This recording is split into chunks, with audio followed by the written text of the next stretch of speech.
Walking in the bush, walking in the bush. There is nothing quite like it, walking in the bush. Alright, so for your second video on outdoor recreation, we're looking at our planning skills, okay? So there are 5 of them we're going to cover today in your syllabus, being environmental planning, such as weather and venue, emergency management planning or risk assessment. You need to consider things such as escape routes, first aid communication methods, and repertoire of routes. The third one is food and water considerations. The fourth one is resources for safe participation, such as tent, protective clothing. And your fifth one is legal and administrative requirements, so e.g., permission, liaison with authorities, trip intention forms. On the right-hand side of the syllabus, with this information, you should be able to do 2 things. So the first thing is designing a checklist and strategic plan to manage the preparation for an outdoor experience. And then the second thing is to determine the essential requirements for an outdoor experience in order to ensure that loads to be carried are manageable. So let's get to it. All right, so just before we get into dot points, a couple of things that I wanted to cover, which is fairly important, and you may have heard these things before.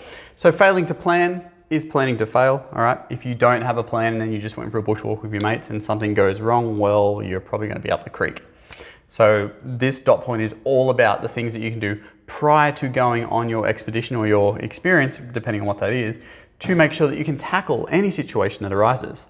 And speaking of which, that is the whole goal, is to be able to handle anything that comes up without being overburdened, okay? So, and this is where the balancing act and the tricky part comes up. You obviously want to be able to take as much stuff as you can for as many risky situations that are likely to occur, but at the same time, you don't want to have 47 kilos in your backpack, plus you've got both hands full of bags as well. So we need to really look at what could go wrong in this situation with this current weather and the current climate and the creatures that are around and all that kind of stuff, and only take the stuff necessary to deal with that. Yeah, cool. Let's get into the actual stuff.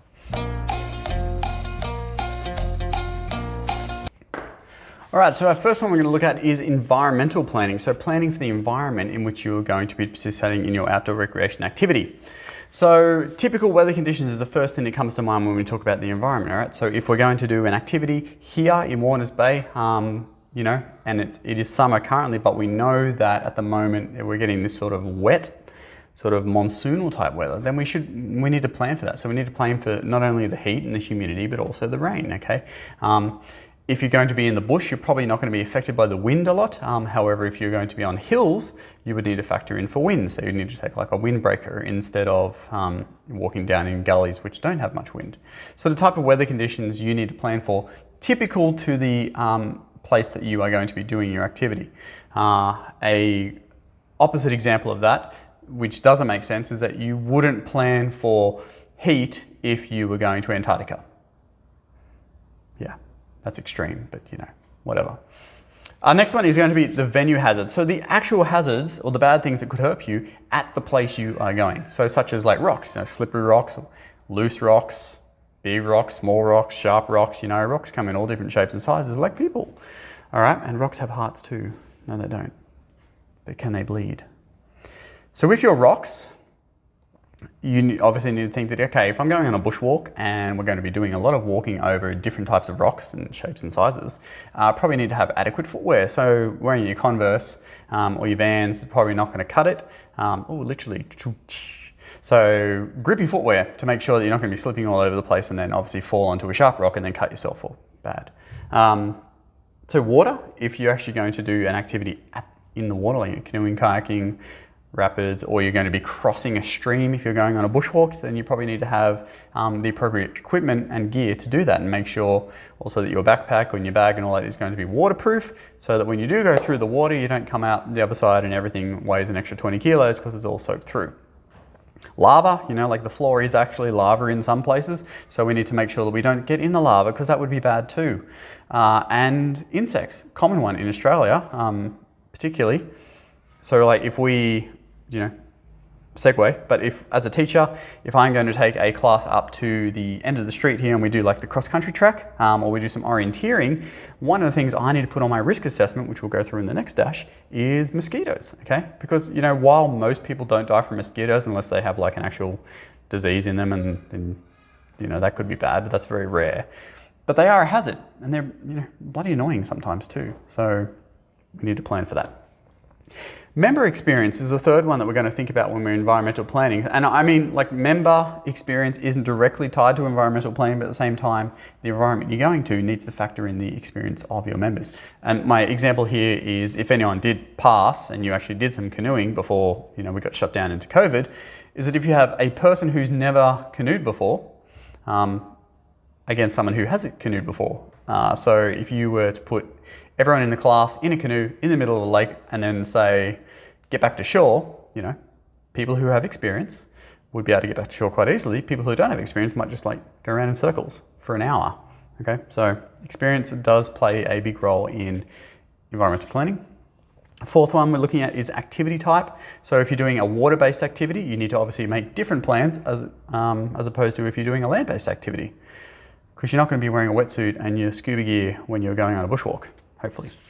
And the last one is conditions. So different environmental conditions, so like heat and rain, may actually slow the expedition. So if you're doing a bushwalk with a bunch of people, you expect to arrive at your campground at 2 p.m, but it's like 45 degrees outside, and or it's raining really heavily, it will slow down your rate at which you can travel. So you may actually get there at 4 p.m. or 5 p.m. and then if that's the case, you're going to need more food and more water for the actual activity stage in your journey to make sure that you don't fall short on that stuff and then die. Dying's bad. Alternatively, as a positive, you know, I was trying to think of a different way to do this. If you're like going on a big bike ride, you know, you and your mates are practicing the Tour de France, even though you're not going to do the Tour de France, but you just want to go from a bike ride from Newcastle to Sydney just to tick it off your bucket list. And you've got a tailwind the whole way, that will actually speed you up. So let's say that you leave Newcastle and you're planning on getting to Sydney. I don't know, how long would it take to ride a bike to Sydney? A long time. Let's say 5 hours on a pushy, on a BMX, 14 inch. So we have a tailwind behind us. Instead of taking 5 hours, it might take 4 hours because the whole way you've got the environment actually helping you along. Cool, that's environmental planning.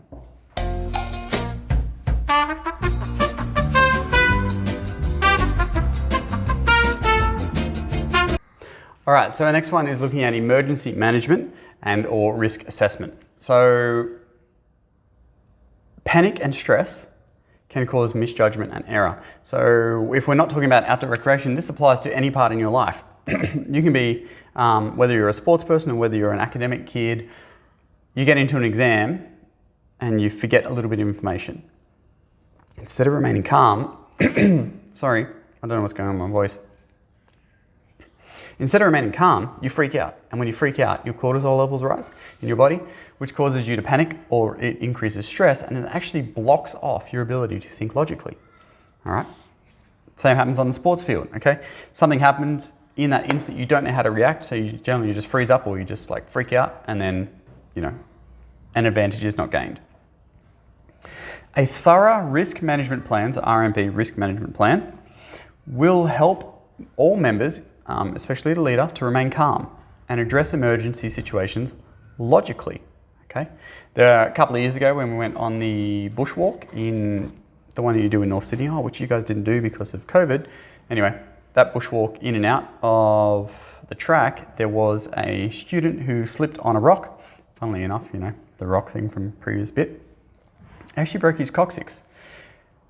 He could not get up and move, so they had to actually get a Westpac helicopter in, land it at the campground, and then we had, they had to stretcher the student back to the campground to then take the helicopter out of the bush to hospital. So, a bit of a bad situation.